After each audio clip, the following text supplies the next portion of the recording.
Hola, soy Chelsea, soy una asociada médica y he estado trabajando en Children's Hospital por 12 años. He estado viendo pacientes con TIC durante todo este tiempo y me subespecialicé hace un año y medio. Sin nada más que agregar, comenzaremos entonces. No tengo divulgaciones. Me gustaría tener, pero no tengo, así que no hay. Entonces, ¿qué son los tics? Los tics son movimientos repentinos, estereotipados, rápidos y recurrentes, o vocalizaciones. Dos grandes subdivisiones de los tipos de tics es que tenemos los tics motores y los tics clónicos. Ahora, los tics motores se representan de dos maneras. Los tics motores simples son parpadeo de los ojos, muecas faciales, encogimiento de hombros y sacudidas de la cabeza. Los tics motores complejos no son los que normalmente comienzan, pero se pueden presentar más adelante en el curso, los cuales pueden involucrar secuencias de movimientos coordinados, marcha extraña, patadas, saltos, rascarse, gestos seductores, copropraxia, lo cual son gestos obscenos, y ecopraxia, personas que pueden imitar los gestos y tics de otras personas. Y en los términos de los tics fónicos, por un tiempo hubo un debate sobre las cosas que hacemos con nuestra nariz y garganta. Son fónicas, son tics vocales. Lo que se puede escuchar es un tic fónico. Así que ya no usamos el término tic vocal y nos referimos como tic fónico. Los tics fónicos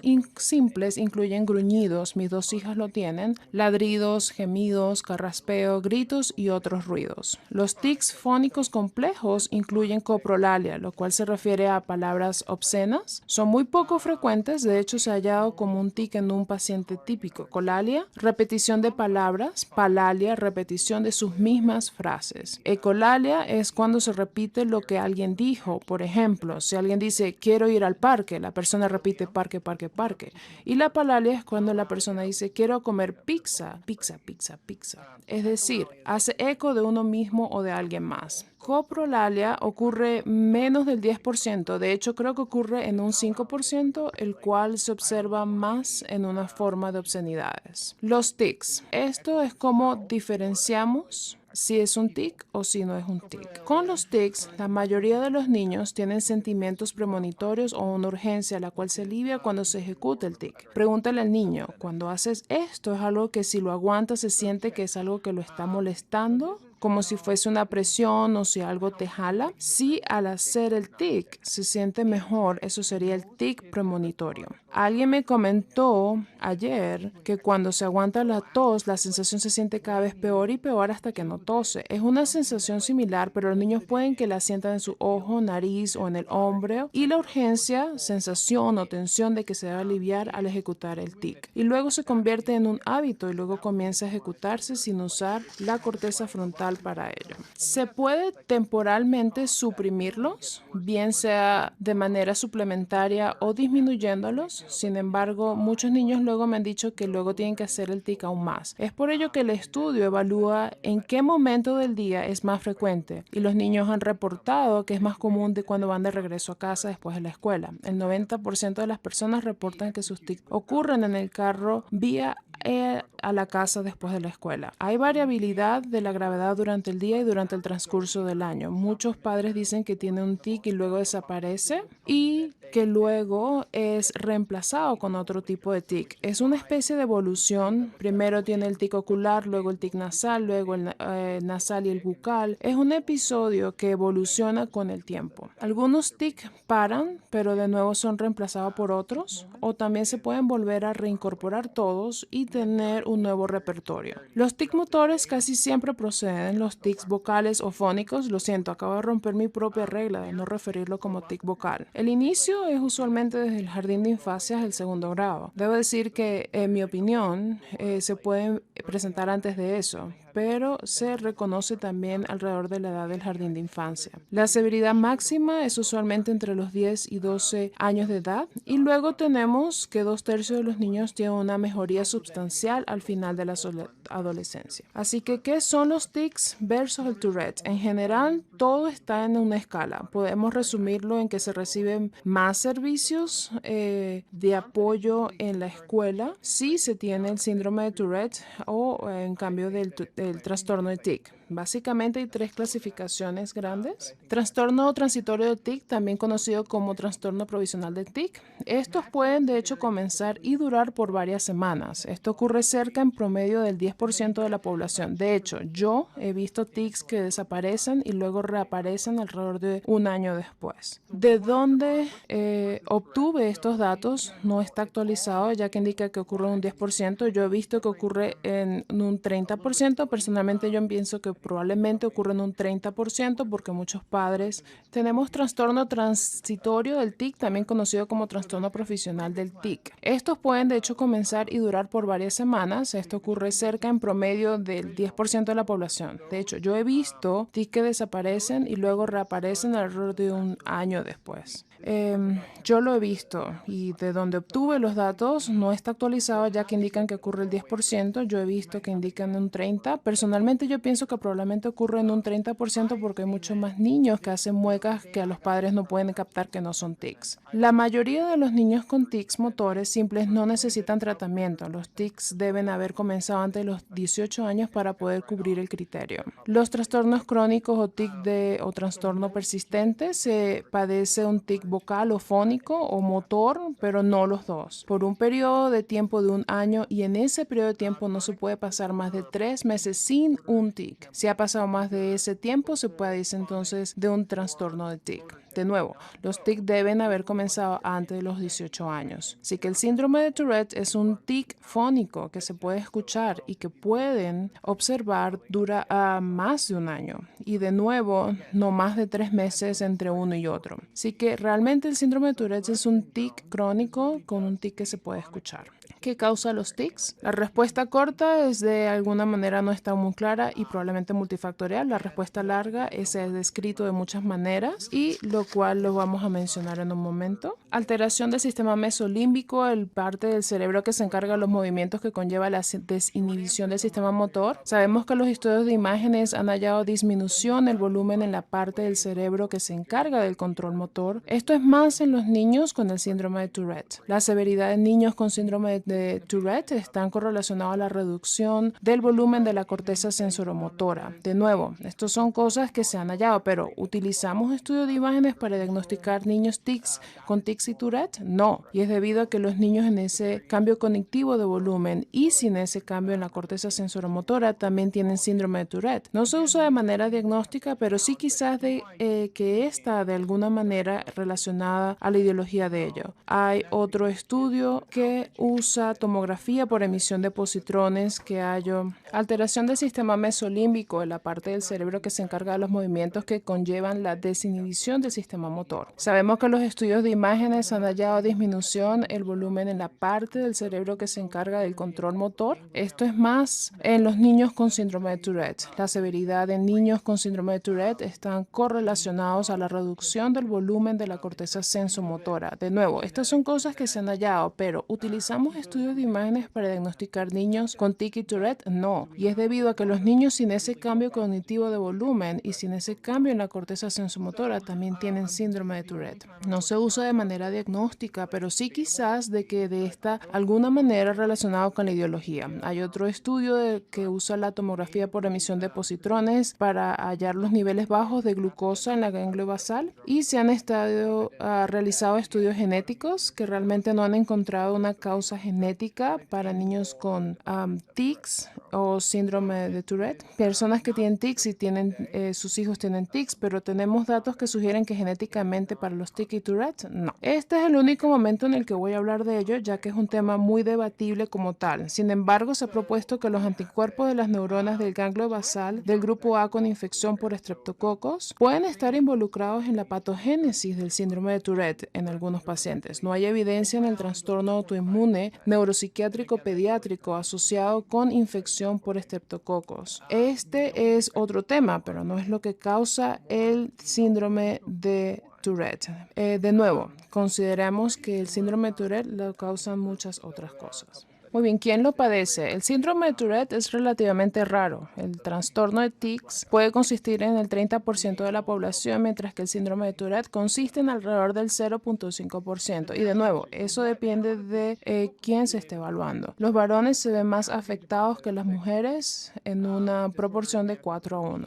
Es bastante similar a lo largo de los diferentes grupos étnicos, sin embargo, hay estudios que sugieren que es raro en afroamericanos y negros de subsaharianos africanos. Las madres prenatales que fuman pueden estar asociados con un aumento del TS. La historia natural. ¿Cómo se presenta el niño típico con Tourette? El promedio de comienzo es a los 6 años y el trastorno se manifiesta al pico de los 11 años. De nuevo, entre los 10 a 12 años es cuando realmente hace su pico en un 96% de las personas. La gravedad de los tics usualmente tiene su pico entre los 10 y 12 y hay un estudio que se realizó en Dinamarca y en cual en términos de cómo se veía años después, se observaron niños alrededor de los 19 años. Los niños mayores de 16 años tuvieron un 18% en remisión completa y los tics fueron mínimos en un 60% moderados o severos y aproximadamente en un 23%. De nuevo, un 75% de los niños mostraron mejoría a los 16 años y esto es un número importante de recordar para más adelante cuando hable del trastorno neurológico funcional y los tipos de movimiento de los tics. Para los pacientes con tic persistente, las comorbilidades están presentes en muchos y donde los pacientes con solo síndrome de Tourette y sin comorbilidades, de las cuales vamos a hablar es después de alrededor del 37% de la población en niños con síndrome de Tourette y de nuevo es algo que mejora con el tiempo. Comorbilidades.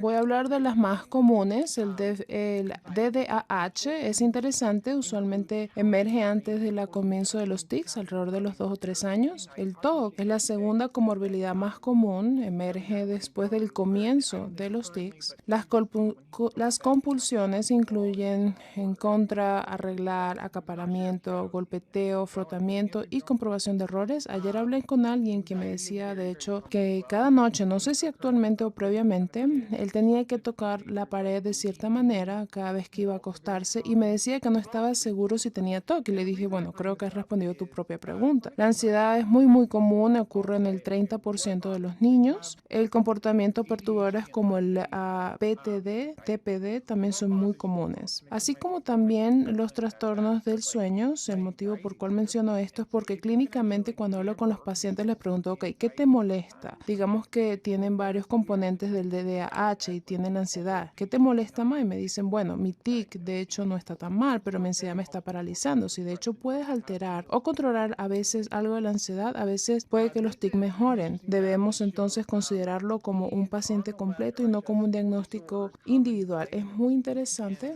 e importante para los niños con síndrome de Tourette que estas comorbilidades estén controladas. Este es un gráfico interesante el cual muestra el lado izquierdo trastornos o diagnósticos comunes y la barra roja es la incidencia con la cual ese diagnóstico se encuentra en niños con Tourette. Para el DDAH puede observar que ocurre en un 50% de la población de los niños con Tourette. Si no tiene Tourette, la incidencia es del 12%. Problemas de comportamiento, ansiedad se encuentran en 60% y en promedio en la población es el 10%. De nuevo, las comorbilidades son muchos de los problemas que vemos en la clínica en los niños con síndrome de Tourette. Hablaré de manera resumida sobre los medicamentos, porque ese no es el motivo por el cual ustedes están acá hoy. El grupo principal de los medicamentos que usamos son los alfa-agonistas, los cuales usualmente son Atanex y Clonidine. Estos dos personalmente yo los uso. Usualmente son médicos de uso de primera línea, son medicamentos de presión arterial, los cuales ayudan a calmar a los niños y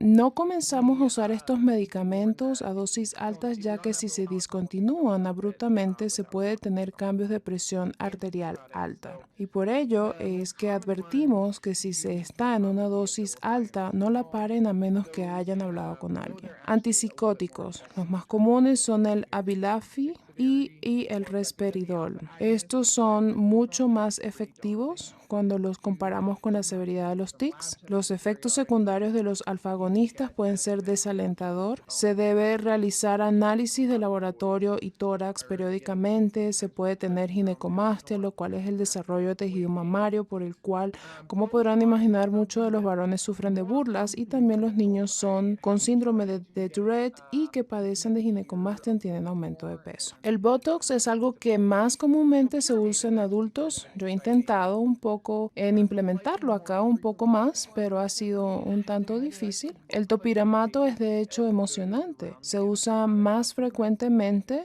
y se compara como los antipsicóticos. El Topamax es un medicamento anticonvulsivo. Este medicamento lo uso cuando se tiene dolores de cabeza con Tourette. Es un muy buen medicamento para dolores de cabeza también y es bastante efectivo en un 40%. Así que puede ser de mucha ayuda en personas que tengan dolores de cabeza y tics. Yo he visto en ocasiones anteriores y es bastante efectivo. Luego, opciones que no son medicamentos, hablaré también de manera muy resumida.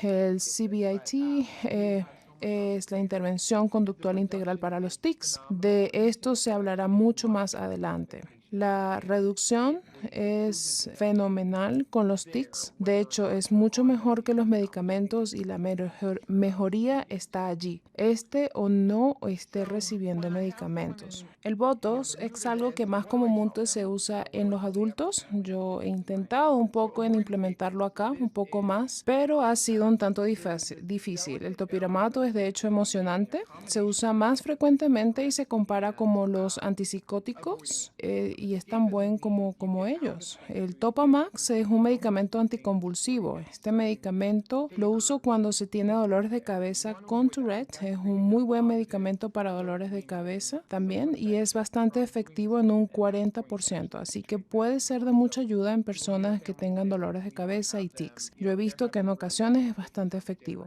Opciones que no son medicamentos. Hablaré también de manera muy resumida de ella. El CBIT, intervención conductual integral para los tics. De esto se va a hablar mucho más adelante. Y la reducción es fenomenal con los tics. De hecho, es mucho mejor que los medicamentos y la mejoría está allí, esté o no esté recibiendo medicamentos, la cual consideran una gran característica del CBIT. Ahora, cuando tengo a alguien para quien todo esto es algo nuevo, ¿qué les digo? ¿Qué les digo a la familia o un niño que viene a mi consultorio? Evitar el escapismo. Considero que hay este pequeño balance entre hacer acomodaciones para nuestros niños con tics y Tourette y evitar el escapismo. Evitar el escapismo significa que te escabulles de hacer cosas o dejas de hacer cosas y que se obtienen ciertos favores en nombre de los tics. Y eso es lo que queremos evitar porque así se está creando una especie de beneficio por tener ese movimiento y esto se podría perpetuar aún más. Puede que escuchen a familias que digan está teniendo tics muy fuertes y van a comer su cena en su habitación. Eso no está bien. Ellos necesitan tener un descanso. Esa es la acomodación, pero no se les excluye. Deben todavía hacer la misma cantidad de actividades, tareas, pero que se les pueda permitir ciertos aspectos para que sea más sencillo. Eso se considera que está bien. No se debe castigar o avergonzar a un niño por algo que no pueden controlar al decirle que deben parar, ya que el castigarlos lo empeora y crea un reforzamiento negativo. Y de este tipo, reforzamiento es lo que queremos evitar. Y enumero el punto número 3 porque a veces me pregunta qué alimentación debo seguir, lo que sea más saludable, tener una variedad de alimentos sin volvernos locos. Alimentos completos, tratar de minimizar los alimentos procesados, pero de nuevo, esto es algo que todos deberíamos hacer. Encontrará maneras para que su hijo se relaje, que no involucre las pantallas, ya que esto será algo bastante estimulante para los niños, porque para los adultos puede que sea un momento relajante, pero por la manera en que las ondas cerebrales en los niños funcionan, para ellos no es un tiempo de relajación. Los grupos de apoyo son geniales, tenemos a Ergo Jeff.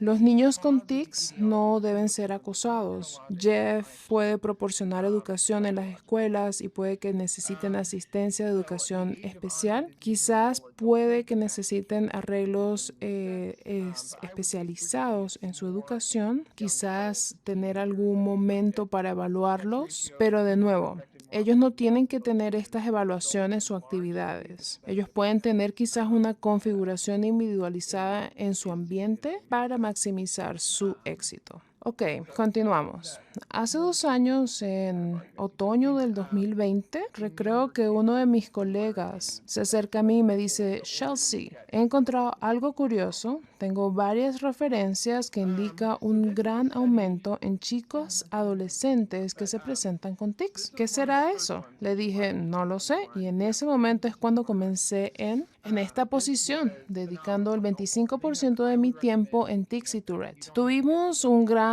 aumento en niños con trastornos funcionales neurológicos, principalmente chicas adolescentes. Así que los trastornos funcionales neurológicos es alguien que tiene síntomas neurológicos donde las causas ideológicas de esos síntomas no son neurológicos, son de hecho psicológicos. La edad de comienzo es usualmente a mediados de la adultez, pero puede afectar a los niños tan pequeños como 6 años, pero diría que se observa más frecuente en los adultos jóvenes y en los adolescentes. La proporción del sexo: las mujeres se ven más afectadas que los varones, tanto en niños como en adultos. En estudios grandes se presenta en mujeres entre el 60 y el 90%. En los niños más pequeños se presenta un poco más de forma similar, pero a medida que crecen es más probable que sean mujeres. Este es uno de los primeros estudios en julio del 2021. Este estudio fue fenomenal. Sí, este fue.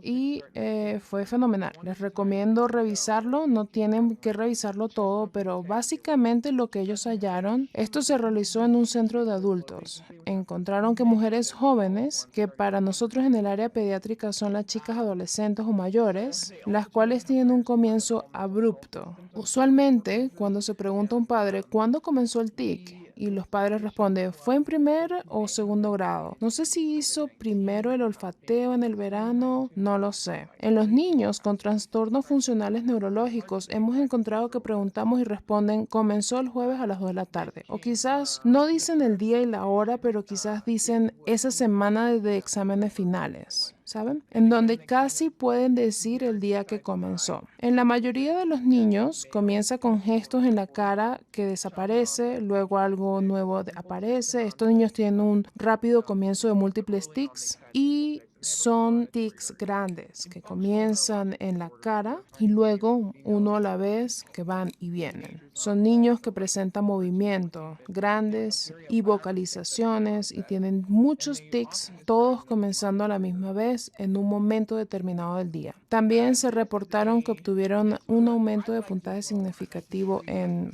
todos los síntomas de salud mental y medidas de informes propios. La sospecha fue que esto puede que haya estado relacionado a COVID-19, quizás pasar mucho tiempo en las pantallas, quizás estar en el aislamiento, quizás depresión. Es difícil de decir exactamente qué fue lo que lo desencadenó. Esto lo obtuve de la Asociación de Tourette, creo que salió en noviembre del 2021. Y de nuevo, compara los tics típicos. De nuevo, hombres en la mayoría, 4-1. Comienzo en los niños a la edad de 5 a 6. Comienzo de tics simples y la urgencia de esa premonición. Trastornos neurológicos funcionales, en ellos son las mujeres en la mayoría. Comienzo en la adolescencia entre los 13, 14, 15 años. Comienzan de los tics muy elaborados y usualmente ellos no describen esa urgencia de premonición. Esta diapositiva me gusta mucho. Creo que todos estuvimos extrañados en algún momento en la clínica, pero hubo un panel de especialistas en movimientos, trastornos de tic y síndrome de Tourette y les pidieron que vieran los videos de TikTok donde el hashtag era síndrome de Tourette y hallaron que la frecuencia con la que las personas estaban teniendo coprolalia, comportamiento de autolesiones, todos estos aspectos son aspectos que muy poco frecuente encontramos en los niños con tics y estaba en casi casi la mayoría de estos videos TikToks. Ahora, que esto se ha visto y que todos tenemos Instagram y seguimos algunas de estas personas, estamos en el punto donde a veces yo me pregunto si estas personas no tienen trastorno funcional neurológico y me preocupa que lo que ellos tengan es algo de ficción y que ahora ellos venden sudaderas y calcomanías y que se consideran a sí mismos como neurodiversos en estos videos que para mí no son imágenes típicas del síndrome de Tourette. Realmente es algo muy lamentable. Y hoy en día cuando hablo con los padres y les digo, hey, creo que esto es lo que está pasando, bueno, ellos no están en TikTok, en YouTube y especialmente a este punto pienso que está siendo tan permisivo en la preparatoria, la secundaria, que yo considero que no se necesita tener una cuenta en las redes sociales para estar expuesto porque se está tornando en algo tan común. Así que opuesto a yo preguntar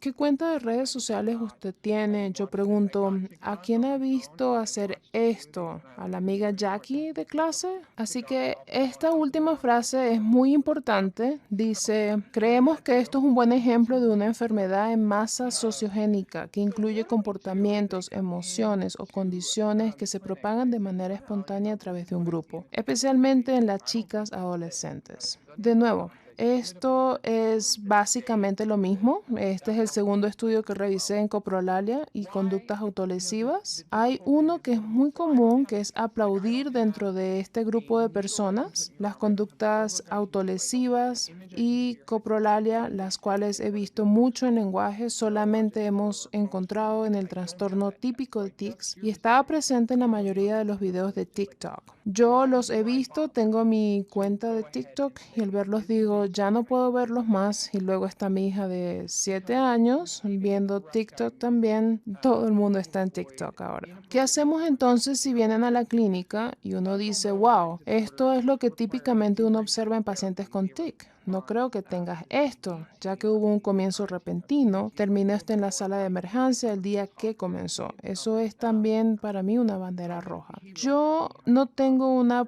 prueba correcta. No tengo una aguja que pueda colocar en el brazo, no hay análisis de sangre que se pueda hacer, no hay imágenes que pueda hacer de cabeza a pies para poder saber si es un TIC o es un trastorno neurológico funcional. No tengo esa prueba. Solo estoy escuchando la historia sobre algo que no concuerda, porque entonces me molesto en descifrar ¿esto es un TIC o es un movimiento funcional? El motivo es porque recibir el diagnóstico indicado va a evitar intervenciones médicas inapropiadas. Los trastornos neurológicos funcionales requieren otro tipo de terapia que responden al CBT, no al CBIT. El CBT es más como una terapia de charlas, es una terapia cognitiva del comportamiento, como los pensamientos y comportamientos afectan las emociones. Es un camino largo, pero nuestro estudio ha hallado que algunas veces estos niños necesitan SSRIs y de nuevo, si están en medicamento para tics y Tourette, que no son de ayuda, si están tomando Abilify o Risperidone, se están tomando medicamentos que tienen efectos secundarios que no van a ayudar a este trastorno. Así que la parte difícil es de cómo las respuestas con buenas intenciones por parte de los padres o los maestros pueden empeorar los síntomas. Por ejemplo, justificar a alguien de las actividades o tareas con tics funcionales o enfocarse de más en estos síntomas es la parte difícil como padres. Como padres difíciles, es difícil observar cómo su hijo tiene estas conductas autolesivas, pegándose a sí mismo, tirándose al piso, escupiendo, ese tipo de cosas y el no hacer nada. Pero de hecho es la manera propia de hacerlo, pero eso no es parte de nuestra charla por ahora. Así que, ¿cómo identificamos trastornos neurológicos funcionales versus el síndrome de Tourette? Lo que yo trato de decir cuando puedo es que es un diagnóstico difícil, en donde frecuentemente hablamos que cuanto más tiempo tome en diagnosticar el trastorno neurológico funcional significará que el resultado sea peor. De hecho, hay estudios en una revista pediátrica que habla de quejas semánticas de niños, quejas funcionales. Si un padre asume el diagnóstico, el resultado del niño es mejor. Es interesante porque no se necesitan a los dos padres, solo se necesita un padre que puede decir, ok, veo que esto no es funcional y luego seguir adelante y así el niño le irá mucho mejor. Es por ello que tratamos de obtener el diagnóstico cuando podamos. Algo que también es interesante es que hay personas que retrasan este diagnóstico. Hay 27 estudios con una población total de 1.466 pacientes. La frecuencia con la que diagnosticamos mal un trastorno neurológico funcional fue solo el 4%. Si es funcional, usualmente estamos en lo correcto. Interesantemente, los trastornos emocionales y trastornos de personalidad no son indicadores consistentes de trastornos neurológicos o de sus resultados.